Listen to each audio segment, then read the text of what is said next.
Hi everybody, it's your girl Tofu. We are back today with some Game of Thrones episode 4, and we will be reacting and commentating with it to it. Yes, let's get into it.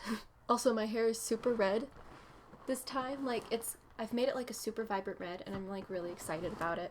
All right, now I can begin. All right, you guys told me to watch the intro sequences because they're a little bit different every time, which I didn't know. I was just dancing, but now I'm gonna be paying attention. Actually, it doesn't really make sense to pay attention now because I don't know what's different, but maybe we'll just be in King's Landing for most of the episode this time. No, maybe we'll be in Winterfell for like half of it. You know, I don't know. I like, wait, this might look new. Actually, you know what? I don't know, but this looks kind of new. Like the whole elevator thing. Maybe it's giving me like a roadmap of where we're gonna start out and where we're gonna like finish up the episode maybe. I might have to cut out like a good portion of this opening song just because of copyright, but don't you worry. I looked at the opening, I absorbed it all in. I took it all in, absorbed it, what the fuck.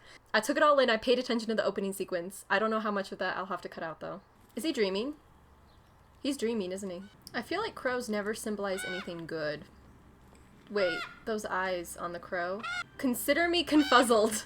That's highly disturbing. So it looks like this episode doesn't have subtitles for whatever reason, even though I put them on, which is gonna be a problem, because subtitles greatly enhance my experience of understanding what the heck is going on, but it's okay, we'll do the best we can. Do you remember anything about what happened? He has no memory of that day.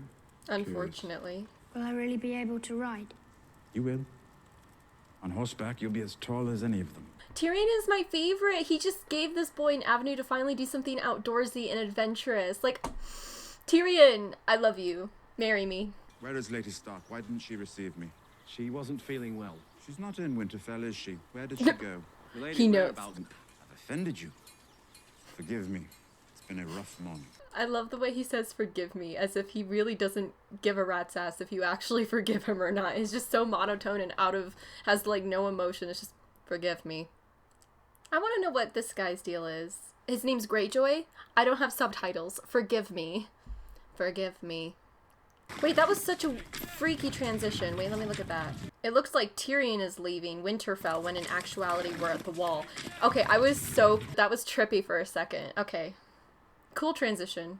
They'll need an 8-fell to fit him in. Oh. Oh.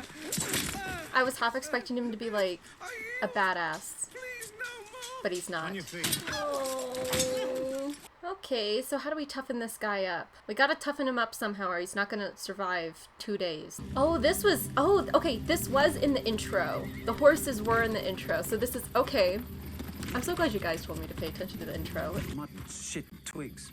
Best these savages can do. These are my people now. Let's choke him on the ground again, like last episode. I'm done with that hoe. The breath of the greatest dragon fought the Iron Throne, which the usurper is keeping warm for me. The usurper being King Baratheon, right? And wherever they are, just a few flaps of their wings and they're somewhere else, far away. And they can kill anyone or anything that tries to hurt them. Freedom. Something that she doesn't have. Dragons represent freedom to her. Something that as a slave, I'm pretty sure she got sold. Her mother sold her to the sex house or whatever. So freedom is something that she's never had. But dragons represent that to her. Melted. Like so many candles. Ow. Why did she just pour wax on him? It's no bigger than dog skulls. What's going on with his nipple right there? Why does it look like someone just dragged a sword across his nipple? Kind of looks like Saturn. Meraxes? Meraxes.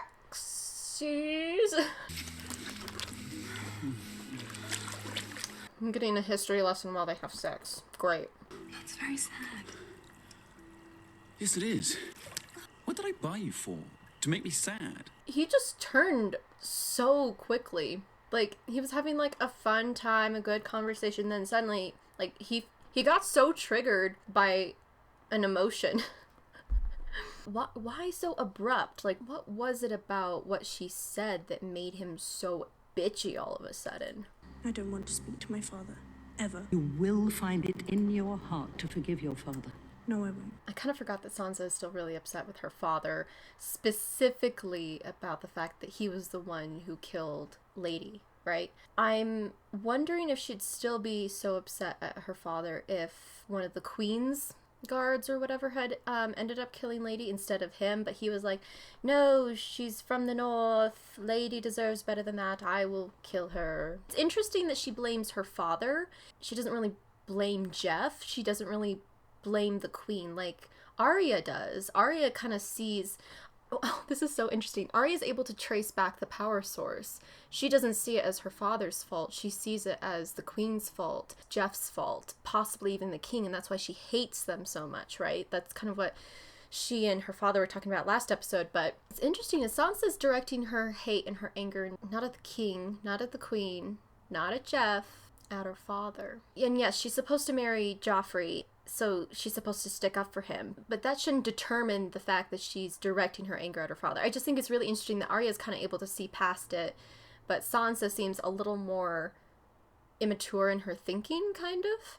Maybe not. Maybe she's just like preparing herself mentally for Queen. Joffrey matters, and it wasn't Joffrey, it wasn't the king, it wasn't the queen, it was her father, you know? Like, it seems partly like a choice that she's directing her anger at Ned, but it also, there's something else going on. I can't quite pinpoint it, though. I don't know, I just thought that was interesting. Sorry. Last night we had a tavern riot, a brothel fire, 3 stabbings, and a drunken horse race down the Street of Sisters. Sounds like an eventful night. Oh, this heat. On days like this, I envy you northerners your summer snows. Do you guys ever think about, like, what if you were born in a different era? Because I think about that all the time. Like, I would die, like, in 2 seconds. I mean, I know I'd adapt, I'd be fine. But, like, I could not do it. Look at what they're wearing. Look at how many layers he's wearing. He's wearing fucking leather, and it's summer. I could never. It's certain he died of a natural illness.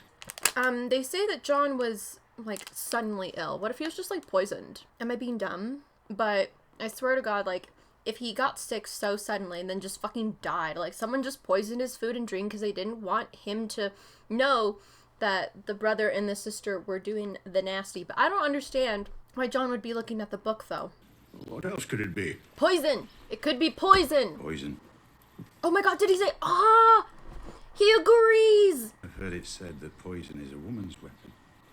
Queenie did it. Queenie killed Jon, or had one of her handmaidens do it for her. Women, cravens, and eunuchs. Did you know that Lord Varys is a eunuch? Okay, I forgot this guy's name, old guy, but he's suspicious.